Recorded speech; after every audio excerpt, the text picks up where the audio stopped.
আসসালামু আলাইকুম সবাইকে। নিয়তির বাঁধন গল্পের 57 নম্বর পার্ট। তো বেশি কথা না বলে চলুন গল্প শুরু করা যাক। উফ, বউটা বোধহয় তাকে মেরে ফেলার পায়তারা করছে। এমন করে কেন কষ্ট দিচ্ছে? নবযুগল বুঝে নিয়ে গভীর স্বরে বলল, মিস ইউ বউজান, দ্রুত স্বামীর নিকটে ফিরে আসুন। মিস করছে শুনে নিশাদ ডুকরে কেঁদে দিল। সে জানে না কেন, কিন্তু এই মুহূর্তে কেন জানি কান্না পাচ্ছে। বউয়ের ফুপানোর শব্দে রায়ান বিচলিত হলো। বউটা তার কাছে কেন? এখন এই অশান্ত হৃদয়কে শান্ত কি করে করবে? তড়িঘড়ি করে বলল, কি হয়েছে সোনা, কাঁদছো কেন? কিছু ভুল বলেছি আমি।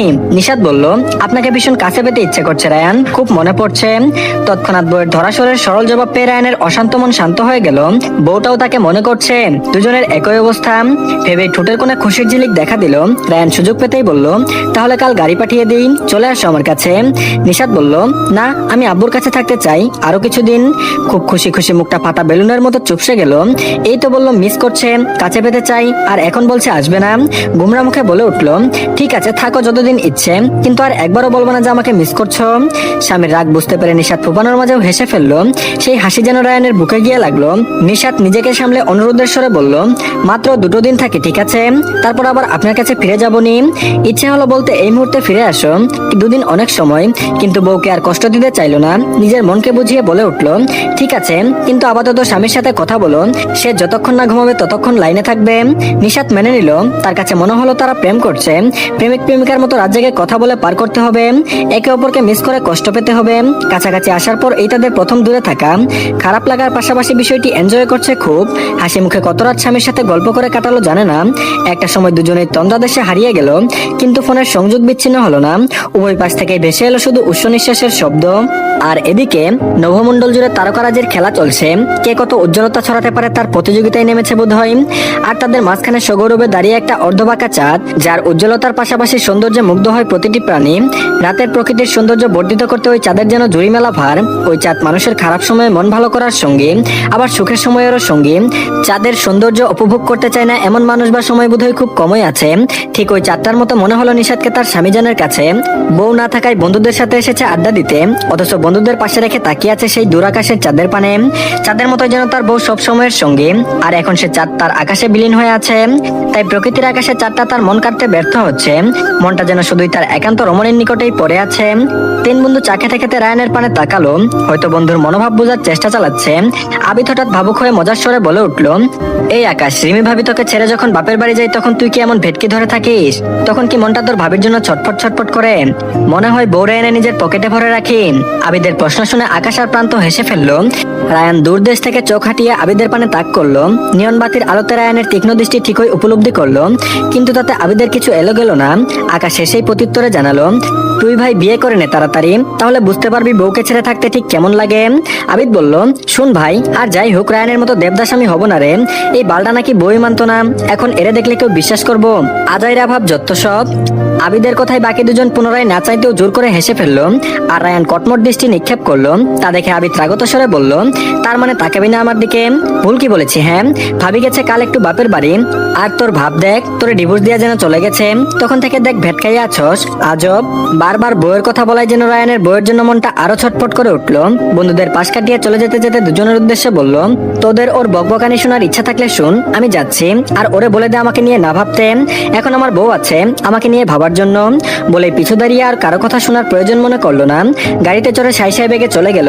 তার যাওয়ার পানে তাকিয়ে 3 বন্ধুই উচ্চস্বরে হেসে উঠল। তার বউ না মানা বন্ধুটা আজ বউয়ের শূন্যতায় দেবদাস হতে বসেছে। কত উন্নতি হয়েছে তার বন্ধুটার। আর এদিকে গাড়ি এসে গেট পেরিয়ে সোজা পার্কিং এর সম্মুখে থামালো। গাড়ি থেকে নেমে ধীর পায়ে এগুলো বাড়ির ভেতরের দিকে।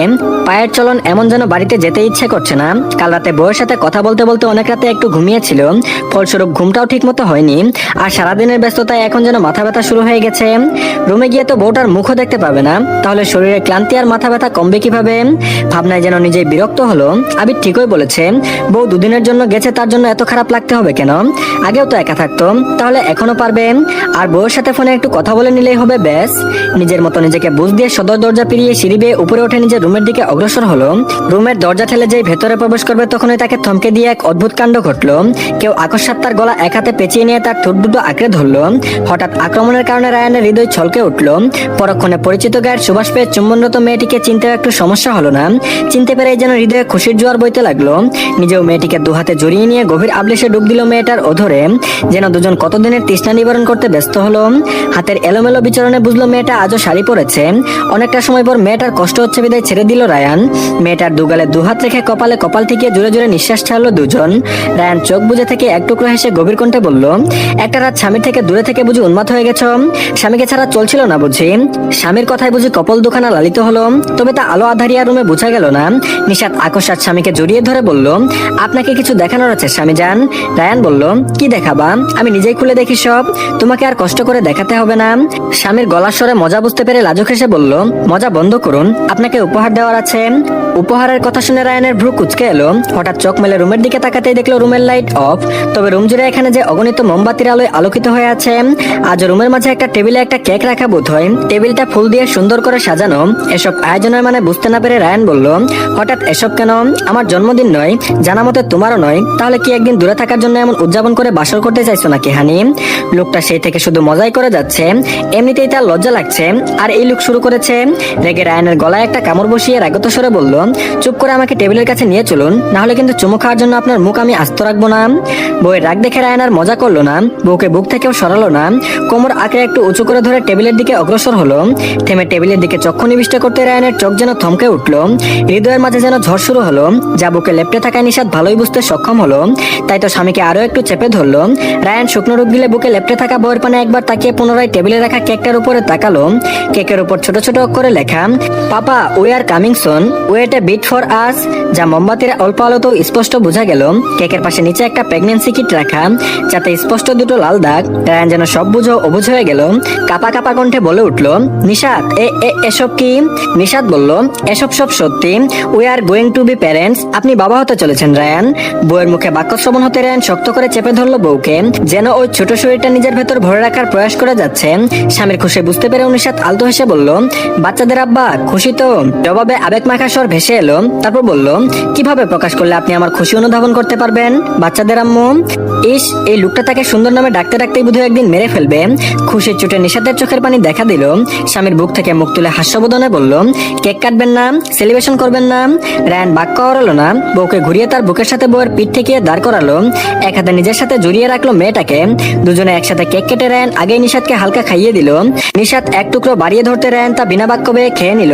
আকস্মাৎ নিশাতকে অবাক করে দিতে রায়ান নিচে হাঁটু গেড়ে বসে পড়লো।